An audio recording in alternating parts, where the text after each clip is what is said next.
Assalamualaikum everybody. My name is Farhana. Okay, I would like to continue today's presentation, which I will present to you about the environmental impact assessment, which is the main purpose of this guide is to unite and declare procedure to assist in evaluation for the implementation, which means that every project that we want to proceed for reclamation, we have to pass the environmental impact assessment. In Malaysia, we have our own environmental impact assessment based on the international standard. So, this EIA study involving coastal and land reclamation in Malaysia as required under the Environmental Quality Act 1974 Amendment 1985 by the Department of Environment. And for your information, Department of Environment is the one who control and who hold the environmental impact assessment file. This means if we want to recheck or want to refer what is actually the amendment, so we have to go to Department of Environment, the only department in Malaysia that managing the EIA. Okay, this is several process that need to be considered, which is the first one, we have to know the scope of work, and the second one, we have the analysis of the environmental effects. Actually, the scope of work it doesn't matter actually. The second one, which is the analysis of environmental effect, it does affect the environmental impact assessment. And if the situation is not suitable to proceed the reclamation, then we will recommendation of environmental stewardship. And after that, we will introduce the liberalization measure. And after that, we will continue with the data collection policy, and we have to prove and project requirements. And the last one, we have to identify the key of environmental issue, so that when we do the reclamation, we know and aware about the environmental issue, and so that we can prepare our company or our group to do some reclamation that can't affect much on environment. Okay, this is things needed in planning and implementation of any large reclamation project. Okay, the first one, we have to select the site, of course, and then the second one, we have to list the statement of need. What actually purpose of the reclamation? Okay, after that, we have to propose the location. Such location will determine the project options, which means that after we propose the location, the EIA from the environmental department will check according to EIA. Then, if the project is passed about the requirement, then we will continue with the project options. After that, we will continue with the list of site development and implementation activities, which is in this state we have about 3, which is we have construction phase, we have phase after reclamation, and we have phase prior to construction. Okay, this continue with the process of reclamation as usual, and we will use useless material disposal activities will be done during the reclamation, and we will determine the source of sand after we do the reclaim.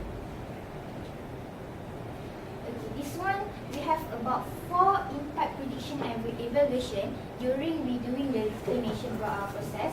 The first one, we consider about the physical system. Either erosion and sedimentation will occur if we do the reclamation about an area of site. And the second one, we want to check whether climate and water quality does affect with the reclamation project. And we also will studies about beach hydraulic system, which will affect if we want to do the reclamation. And the second one, we will study about biology system, which is does our reclamation process affect and damage to habitat such as coral or fishes in the coastal. And the third one, we want to look at the socio-economic system, how the reclamation will affect the demographic, how the socio-economic system will be affected by the reclamation in in the aspect of system and social organisation. And we will also see the economic impact and employment.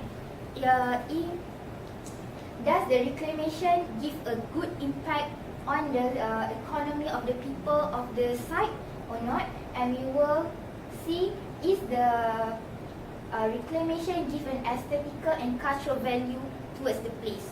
For example, in this case, we did research on Tanjung Tokong, so we want to look, was the reclamation give an aesthetic value or a good look for the Tanjung Tokong. And the last one, of course, we will consider about cost and profit. Was the reclamation provide profit and economic value of wetlands?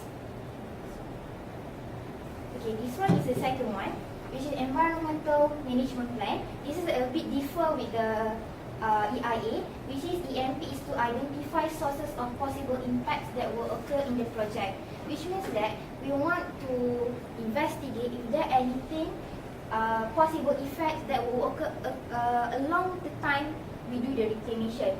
EMP shall contain a brief statement of objectives, simplification, causes, the possible impact that may arise from the implementation, and produce solution in which EMP will ensure that these effects are well monitored and controlled. If we have EMP, then we have the objective, we have the simplification of the project. So if anything happened to the environmental affected from the reclamation, then we will ensure that this effect will overcome and well monitored and controlled.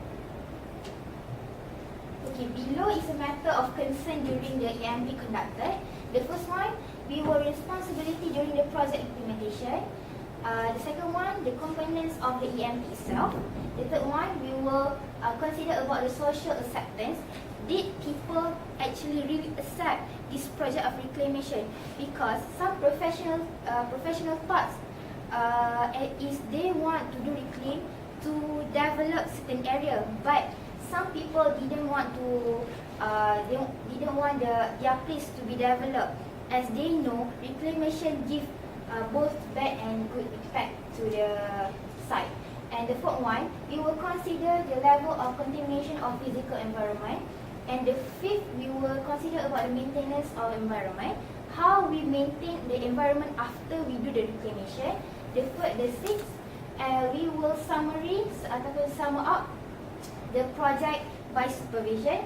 And the last one, we will consider about the current surveillance and audit program, which will at the end put a standard on our reclamation project.